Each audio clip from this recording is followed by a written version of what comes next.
ନମସ୍କାର, ଜୟ Jagannath, welcome back to my mini blog. କାଲି ଆକ୍ଚୁଆଲି ଭିଡ଼ିଓ ଆସିପାରିନଥିଲା କାହିଁକିନା ମାମାଙ୍କ ଦେହ ଟିକେ ଖରାପ ଥିଲା। ତାଙ୍କର ଗ୍ୟାସ୍ ହେଇକି ବାନ୍ତି ଫାନ୍ତି ହେଉଥିଲା ଆଉ ସେ ପୁରା ୱିକ୍ ହେଇଯାଇଥିଲେ। ଡକ୍ଟର ପାଖକୁ ବି ନେବାକୁ ପଡ଼ିଥିଲା।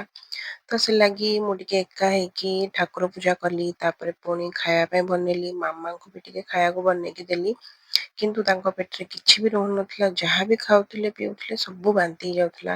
ତା ସହିତ ପୁଅକୁ ବି ଟିକେ ଜ୍ୱର ହେଇଯାଇଛି ଆଉ ସିଏ ବି କାନ୍ଦୁଥିଲା, ଛାଡ଼ୁନଥିଲା। ତ ମୁଁ ଏକୁଟିଆ ରୋଷେଇ, ତାପରେ ଘର କାମ, ମାମାଙ୍କୁ ଦେଖିବା, ପୁଅକୁ ଦେଖିବା, ଏସବୁ ଭିତରେ ପୁରା ତାପରେ ନିଜ ଦେହ ବି ଖରାପ କୁ ନିଜ ଦେହ ବି ଭଲ ଅଛି। ତ ପୁରା ମାନେ ଯେମିତି ଘାଣ୍ଟି ହେଇଯାଆନ୍ତି, ମତେ ଜମା ଭଲ ଲାଗିଲାନି। କାଲି ଦିନଟା ସାରା ଜମା ମନ ବି ଭଲ ଲାଗିଲାନି ଆଉ ଭିଡ଼ିଓ ବି କରିବାକୁ ଇଚ୍ଛା ହେଲାନି। ଯାହା ଯେତିକି ପାରିଲି ସେତିକି କରିଛି ଆଉ ଭାବୁଛି ଆପଣମାନଙ୍କୁ ଭିଡ଼ିଓଟି ଭଲ ଲାଗିଥିବ।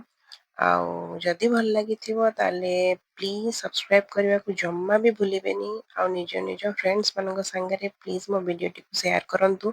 ମୋତେ ଟିକେ ଆଗକୁ ବଢ଼ିବାକୁ ସପୋର୍ଟ କରନ୍ତୁ। ଯଦି ଭିଡ଼ିଓଟି ଭଲ ଲାଗିଛି ତାହେଲେ please do like, share and subscribe to my channel. Bye bye.